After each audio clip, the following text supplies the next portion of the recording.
오늘 오전 OCI 군산 공장에서 유독가스가 누출됐습니다. 올 들어 세 번째 누출 사고가 발생한 건데 OCI의 재발 방지 약속은 공년불에 그치고 있습니다. 전주 리사이클링타운 주민협의체가 쓰레기 반입료 인상을 요구하며 쓰레기 상상 검사에 들어가 쓰레기 처리에 차질이 빚어졌습니다. 현대중공업의 선박 수주 물량이 늘어나면서 2019년 군산주선소 재가동 약속을 지키라는 목소리가 커지고 있습니다. 정부가 동학 농민혁명 기념일을 황토연 전승일인 5월 11일로 결정했지만 또다시 반대 목소리가 나오고 있어 소모적인 논쟁이 우려되고 있습니다. 여러분 안녕하십니까? JTB 8시 뉴스입니다. 오늘 오전 OCI 군산공장에서 독성 물질인 사염화규소가 누출됐습니다. 지난주 질소가스 누출에 이어 일주일 새 화학사고가 2차례나 발생했습니다. 먼저 오정현 기자의 보도입니다. 군산 삼북동 한 편의점. 가게 주인이 휴대폰을 들여다보더니 다급하게 문을 닫습니다. 인근 공장에서 유독물질이 샜다는 긴급 알림 문자를 보고 난 직후입니다.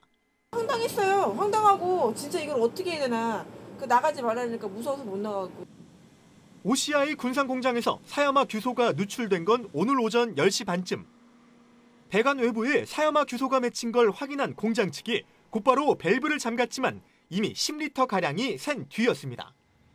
바로 지난주엔 배관 교체 작업을 하다 질소가스가 누출되는 사고가 나기도 했습니다. 호흡곤란을 겪는 등 근로자 9명이 다쳤는데 일주일 새 화학사고가 2차례나 연이어 발생한 겁니다.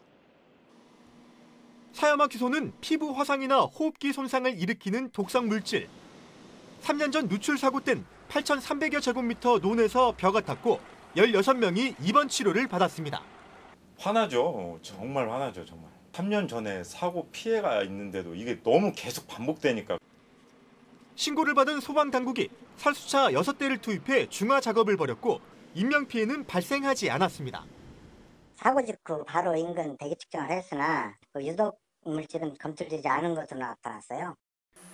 새만금 환경청은 밸브와 배관이 낡아 가스가 샌 것으로 보고 정확한 사고 원인 파악에 나섰습니다. JTB 뉴스 오정현입니다. 군산 OCI 공장은 유독가스가 유출될 때마다 재발 방지 약속을 되풀이했습니다. 하지만 올 들어서만 벌써 3차례나 가스 누출 사고가 발생했습니다. 약속을 지키겠다는 의지가 정말 있는지 진정성을 의심받고 있습니다.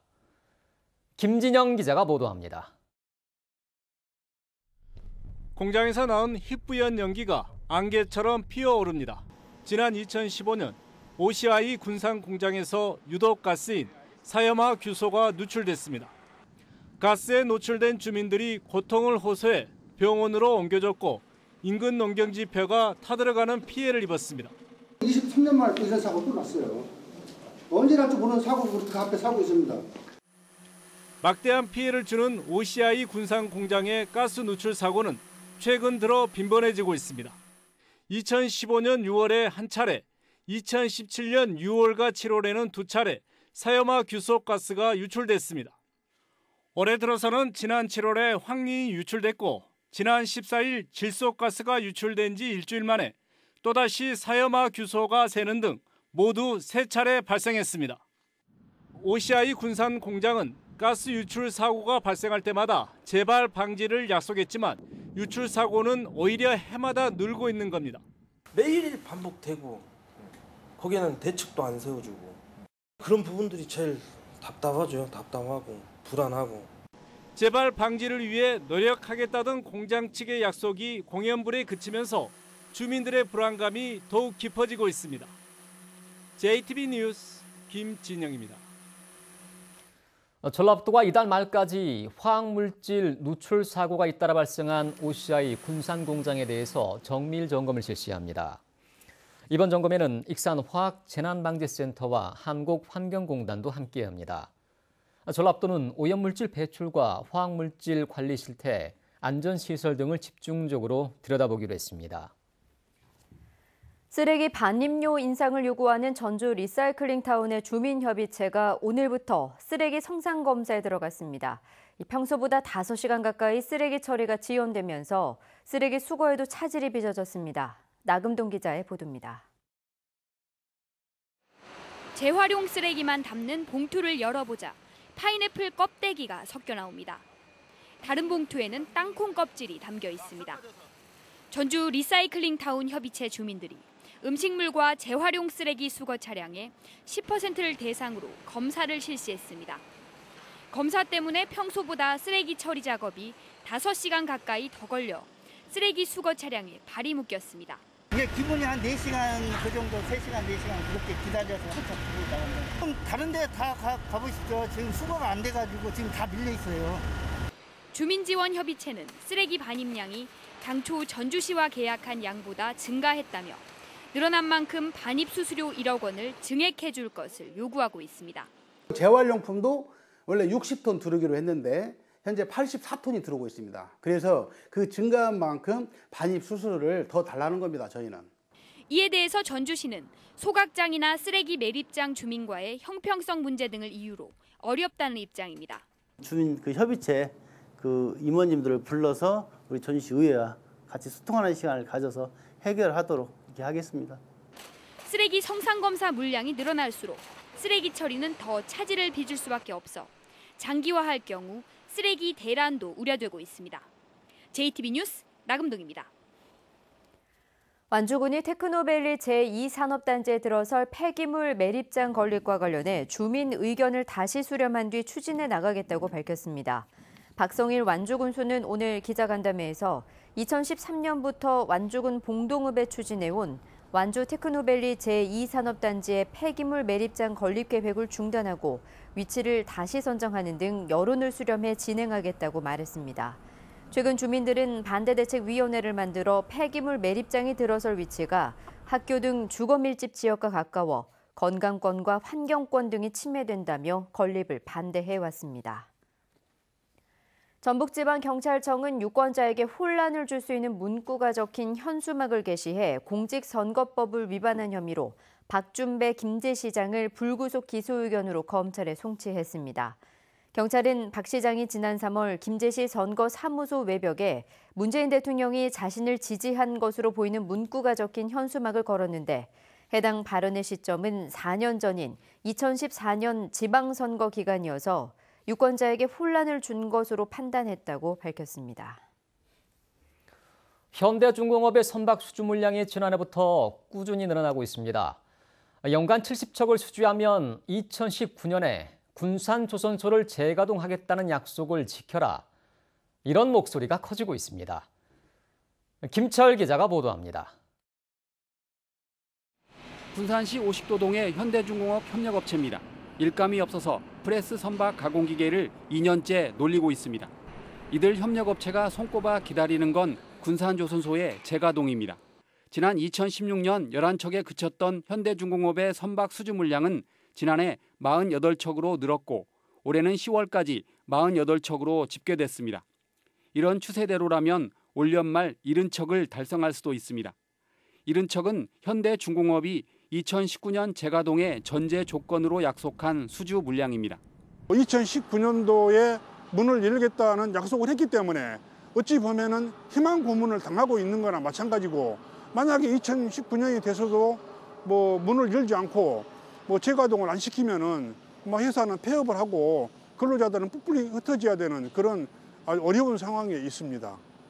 전라북도는 재가동에 앞서 먼저 선박 블록이라도 군산조선소에 우선 배정하라고 촉구합니다. 선박 건조에 따른 블록이라도 배정받으면 흩어진 근로자들 모아서 생태계를 조성할 수 있습니다. 생태계 조성을 통해서 선박 건조 물량을 배정받으면 바로 작업에 이어질 수 있습니다. 지난해 현대중공업 군산조선소 폐업으로 군산에서만 5천여 명이 직장을 잃었습니다. 다행히 최근 조선업계 수주 물량은 중국을 제치고 세계 1위를 탈환할 정도로 크게 늘어나고 있습니다. 또 현대중공업의 경우 방위산업 공공선박 입찰 참여가 가능해져 회사 경영이 눈에 띄게 좋아지는 만큼 군산조선소를 재가동하라는 요구가 커지고 있습니다. JTB 뉴스 김철우입니다. 정부가 조선업 추가 지원책을 내일 발표하기로 하면서 군산조선소 재가동 여부에 관심이 모아지고 있습니다. 정부는 내일 조선업체의 자금 지원을 강화하는 내용을 발표한 뒤 전라북도 등 지자체, 조선업체 등과 상생협약도 체결할 예정입니다. 이에 따라 가동이 중단된 군산조선소의 재가동 방안이 언급될지 주목되고 있습니다. 지난 13일 군산 금강호 주변에서 수거된 야생조류 분변에서 나온 AI 바이러스가 저병원성으로 판정됐습니다. 전라북도는 이에 따라 반경 10km에 설정한 방역대를 해제했습니다. 하지만 철새 도래지 주변에서 AI 바이러스가 나오고 있는 만큼 차단 방역 등을 강화하고 있습니다. 지난주에 동학 농민혁명 기념일이 황토현 전승일인 5월 11일로 결정됐습니다. 14년 만에 정부가 직접 나서서 내린 결정인데요. 또 반대의 목소리가 나오고 있습니다. 이제 더 이상 소모적인 논쟁은 없어야 된다는 지적이 나오고 있습니다. 정원익 기자입니다. 지난 9일 문화체육관광부는 황토현 전승일인 5월 11일을 동학농민혁명 법정 기념일로 결정했습니다. 전주시와 정읍시, 고창군, 부안군 등 4개 시군이 첨예하게 맞선 지 무려 14년 만입니다. 그런데 정부 결정에 반대하는 목소리가 또다시 나오고 있습니다. 고창군의회는 평가 기준에 지역 참여도를 넣은 건 정치적 의도가 담긴 거라며 날짜를 다시 정하라는 건의문을 채택했습니다. 지역에 대해서 참여도나 움직임이 있었다고 해서 이런 기념일을 정하는데 특별한 동기가 돼서는 안 된다는 것이죠. 정부의 결과 발표 전에 유일하게 결과에 승복하겠다는 동의서를 내지 않은 부안군도 비슷합니다. 일단 저희가 완벽히 100% 수용한다는 건 또 아니에요. 수혜를 보고 있습니다. 다른데. 문화체육관광부는 역사학계의 권위 있는 위원들이 미리 발표한 평가 기준을 통해 결정한 만큼 협력해달라고 당부하고 있습니다. 동학이 이제는 앞으로 화학과 번영의 미래로 나아갈 수 있도록 전국에서 대승적으로 협력해 주시기를. 고창 동학농민혁명 기념사업회와 유족회도 이미 아름다운 세상을 꿈꿔온 동학의 후예답게 정부 결정을 대승적으로 수용하겠다고 밝혔습니다. JTB 뉴스 정원익입니다. 전라북도가 산하 공공기관이 신입 정규 직원을 뽑을 때 필기 시험을 의무화해 공정성과 투명성을 높이기로 했습니다. 전라북도는 현재 15개 공공기관 가운데 8곳만 보는 필기 시험을 모든 기관에서 실시하고 면접시험위원은 외부 인사를 절반 이상 포함하기로 했습니다. 또한 매년 1월과 7월에 채용 계획을 인터넷 홈페이지 등을 통해 미리 알리고 가산점 적용 기준과 원서 접수 현황도 공개하기로 했습니다. 전라북도가 지난 19일 도의회 상임위가 부결한 조직 개편안의 보완을 추진합니다. 전라북도는 미세먼지 대응 부서 신설 등 도의회 행자위가 지적한 내용을 검토해 조직 개편안을 다시 마련한 뒤 연말 안에 동의를 받을 수 있도록 도의회와 협의하기로 했습니다. 조직 개편안이 도의회 동의를 얻지 못하면 소방공무원 400여 명의 임용과 완주소방서 신설도 늦어지게 됩니다. 바른미래당이 조직강화특별위원회와 최고위원회 의결을 거쳐 김관영, 정운천 국회의원을 각각 군산과 전주시 지역위원장으로 임명했습니다. 또한 김제 부안 지역위원장에는 김경민 전 새정치국민회의 정책위 부의장을 임명했습니다. 한국국토정보공사인 LX가 오늘 비전 2030 선포식을 열고 스마트 사회를 선도하는 국토정보 플랫폼 기관으로 거듭나겠다고 밝혔습니다. LX 최창학 사장은 국토공간 전문기관으로 도약하기 위해 스마트 사회를 이끄는 국토정보 플랫폼 기관을 비전으로 정했다며 앞으로 국토정보 혁신 성장을 선도하는 한편 국민 중심의 서비스를 제공하겠다고 다짐했습니다. 민주노총 총파업 전복대회가 조합원 1,500여 명이 참가한 가운데 오늘 전주 풍남문 광장에서 열렸습니다. 민주노총 전북본부는 정부와 여당이 탄력 근로제를 확대해 장시간 노동과 저임금을 고착화시키고 지역형 일자리를 내세워 불안정한 일자리를 확산시키려 한다고 주장했습니다. 또 적폐청산, 비정규직 철폐, 공적연금 강화 등을 요구했습니다. 재판 중 구속될 위기에 처하자 달아난 20대에게 징역형이 선고됐습니다. 전주지법 형사 6단독은 공무집행 방해와 상해 혐의로 기소된 21살 A씨에게 징역 4개월을 선고했습니다. 모욕 혐의로 기소된 A씨는 지난 5월 전주지법 1호 법정에서 판사가 징역 8개월을 선고하고 법정 구속한다고 판결하자 법원 보안관리대원을 밀쳐 넘어뜨린 뒤 달아났다가 5시간 만에 검거됐습니다. 고창 소방서는 불타는 승용차에 뛰어들어 운전자를 구한 택배기사 36살 유동훈 씨에게 표창장을 수여하고 감사를 표했습니다. 유동훈 씨는 지난 8일 오후 5시 20분쯤 고창군 상하면 성남교차로 부근에서 36살 김모 씨가 몰던 승용차가 논바닥에 추락해 불에 타자 미처 빠져나오지 못한 김 씨를 차량 밖으로 끌어내 구조했습니다. 군산 등 서해안 지역에 빗방울이 떨어지고 있는 가운데 밤에는 전역으로 확대되겠고 5mm가량 내리겠습니다. 내일은 초겨울 추위가 찾아와 오후에는 눈발이 날리는 곳도 있겠습니다. 아침 최저기온은 영하 5도에서 0도로 전 지역이 영하권 날씨를 보이겠습니다. 낮 최고기온은 전주 8도 등 6도에서 9도로 오늘보다 4도에서 6도가량 낮겠고 바람도 강하게 불어 체감온도는 더 떨어지겠습니다. 미세먼지 농도는 보통 수준이 예상됩니다. 전주기상지청은 금요일까지 춥다가 주말에는 평년 기온을 회복할 것으로 내다봤습니다.